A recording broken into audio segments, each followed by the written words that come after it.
Reka nguhe ikaze kandi nkwifurize kugubwa neza ukurikije Tech 10 official. Ngiye nk'ibisanzwe ni Tech. Iyi rero ubona ni telefone mfite mu biganza byanjye. Nkuko nabwiye ko uyu mwaka ari umwaka wo gukora, tugashaka amafaranga online kandi tukayakuraho nta kiguzi bidusabye. Mbese muri rusange kuba ufite smartphone na internet, dore ko VPN ziri buri hamwe, wireless ziri buri hamwe, internet mu Rwanda yaroroshye yarahendutse. Nukuvuga ngo iki ni igihe cyo gukorera amafaranga. Sasa rero ubu tugiye kureba uburyo twakora amafaranga muri mining nayo tugiye kuyinjiramo. Wowe ugomba gukora ni gukora subscribe kugira ngo tubana mu biganiro byose, ugakanda ku nzogera kugira ngo ujye ubona mu bambere, kandi mu gihe wakunze video ukayikora like, ukayikora na share, ukadutera niyo nkunga na comment yawe nayo ibikenewe. Sasa rero reka turebe uko bigenda, uko tugiye kubikora. Ni ibintu byoroshye cyane. Rero tugiye kujya hano kuri WhatsApp, hari link, kuko link ni umuntu agomba kwinjiriraho. Niturangiza tuze tuyikandeho.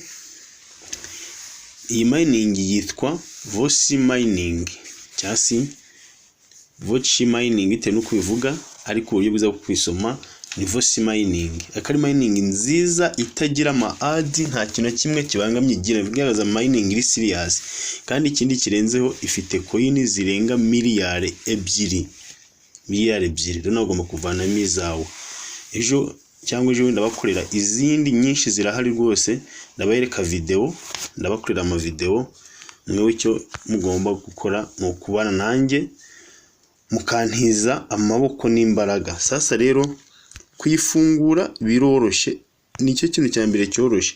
Ikintu cya mbere ukora, uraza hano ushiremo username, aha kabiri ashiramo email, aha gatatu ushiramo password iri strong, aha kane confirming password, aha gatanu ho murahabona neza ko harimo referral code. Sasa rero ubu nibwo buryo bwo kwifungura, murabona ko bworoshye cyane. Ubwo ibyo byose birangiye, ukanda hano kuri sign up. Iyo byose birangije ukanda kuri sign up. Rero kuko ngewe nsanzwe nyifite, ntabwo nkanda kuri sign up, ubwo ndakanda hehe kuri login cyase sign in. Hano bambwiye ngo already have account, bambajije nkande kuri sign in. Ngiye rero ngiye gukanda kuri sign in. Mu gihe urakanda kuri sign up, nurangiza ushiramo username, password, email, password, wonongeye no kwandika password. Twaje kuri sign in rero.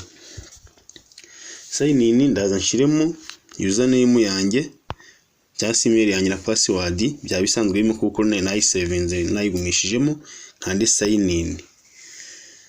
Sasa rero ngiye kubereka uburyo iyi mining ikora. Buroroshye cyane, uwari wese yabumenya rwose. Sasa dore, iyo ukigera hano bwa mbere, iyo ukigera aha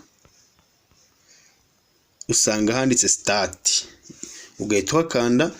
Hano nta kintu cyo kiguteramo, dore muri kino kintu uri kubona hano, iki kintu cy'ikizeru nta kintu kiba kirimo. Ahantu uko natera iki kintu nta kintu kiba kirimo. Nuvuga ngo ukanda start igatangira, ikagira ute, ikamayininga. Ngiye dore uko ubibona amaze minota 20 ntangiye kumayininga, wabibonye neza. Maze minota 20 ntangiye kumayininga. Iyi mining cycle irarangira mu masaha 5. Sasa rero reka turebere hamwe uburyo noneho ushobora gutumira abantu. Ubu iyo birangiye, icyo bisigaje ni uko ushobora gutumira uza hano kuri invite. Aha ni ushobora gutumira, kuko iyo utumiye bikongerera umuvuduko cyangwa se bakaguhereza amakomisiyo. Ukanda hano kuri invite.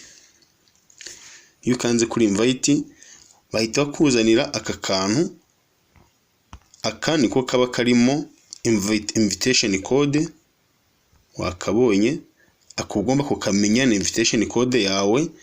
Noneho munsi hakaba harimo invitation link. Iyi invitation link invitation link nayo nuvuga ngo umuntu ushaka kumeza invitation code cyangwa se ukamuheza invitation link. Invitation link nayo murayibona neza, sorry gatoya ntabwo ari aha. Invitation link nuko mbona byari bivuyemo gatoya. Yes, kana akabazo ka tekinike kaba kabayeho, ntabwo ari ibintu bikaze. Invitation link uraza ugakanda hano kuri copy, ukayikopiya nayo ukayihereza umuntu. Ni ibintu byoroshye cyane, ntabwo ari ibintu bigoye. Noneho ubwo iyi application iyo umaze kuyifungura neza utangiye kumayininga, ikiba gisigaye ntabwo aho uri kwinjira kuri link, uko winjiyemo ni ugushaka noneho application yo muri Play Store. Muri Play Store rero urazamo, turasubira inyuma, dore ubundi application dore niyi ngira amaze kuyidownloadinga, kukambereke uko uyisearchinga. Yes, application dore niyi, ariko reka mbereke uko uyisearchinga. Iyi ni application ukoresha. None kuyisearchinga ni nk'ibisanzwe, urajya muri Play Store. Kujya muri Play Store utegereze Play Store ifunguke, noneho ujye muri search, tegereze ifunguke ho gatoya. Ndabona itangiye gutinda ariko biraje. Yes, urajya muri search, ngiye kuko namaze kuyidownloadinga, murabona ukuntu yaje imeze ubwo nyine, kuko nyine namaze kuyidownloadinga. Ko urajya muri search wandikemo VORSI cyangwa se VORSI, yandikamo VORSI mining, nurangiza usearchinge. Yes, haraza application menshi. Yes, urayabona application yaje ni menshi cyane, ariko wowe ukeneyemo ni imwe, ariyo yino. Dore ngiyi niyo wowe uraza ugakandaho, wamara gukandaho noneho hagahita haza install. Hano hari open, haraba hari install, uyinstallinge, nurangiza ukande open. Ubwo tugiye kanda open hano, ubundi application yacu ifunguke. None tujye dushyiramo iki, dushyiremo username na password. Byane twinjiraga kuri link biraba birangiye, turaba turi kwinjirira hehe kuri application. Noneho tategereza gatoya rero ifunguke. Kwibutse gukora subscribe, ukore like, utange igitekerezo muri comment, kandi video ikoreshe. Sasa nutahita dukanda and the project has been optimized, please update the optimized. Okay, tuhita dukanda hano yes, cece gatoya imanze aho optimized. Kwashaka nukanda no kugira twihute, ariko reka tumanze dufate ibiri update. Yes, dufate ibiri update. Ndabona igeze kuri 35, kadutegereze gatoya turebe ko yabirangiye mu kanya. Tube twihanganye gato, tube dutegereje. Ndabona update igeze kuri 39, 71, 80 na kangahe. Murabona ko iri kwihuta cyane, igiye kurangira. Kadutegereze gatoya irangire.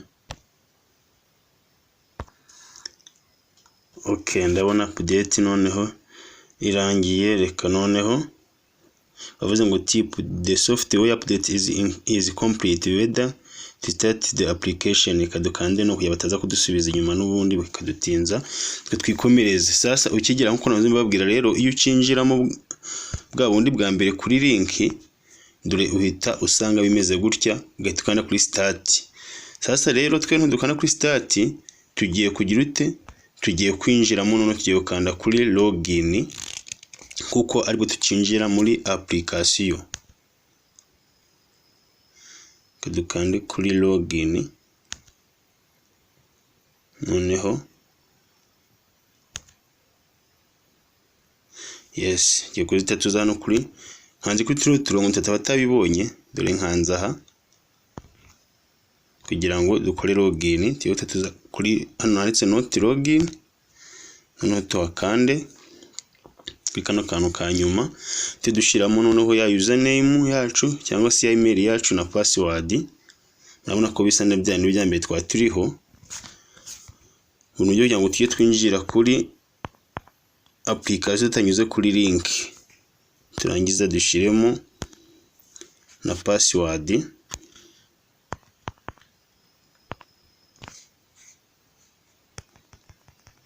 Turashiramo na password.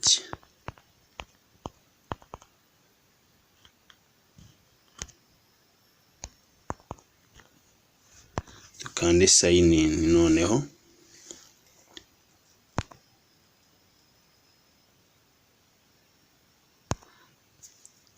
Yes, tegeze gato ifunguke login successful. Ubu byarangiye dusubiye hano twari turi.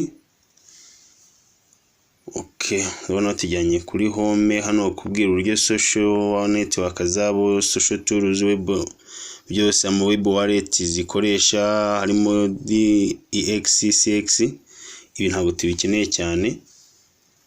Reka noneho dusubire hano hejuru kuri twa turongo dutatu kugira ngo twinjire muri application aho tuminingira neza kuri dashboard yo kuminingiraho neza.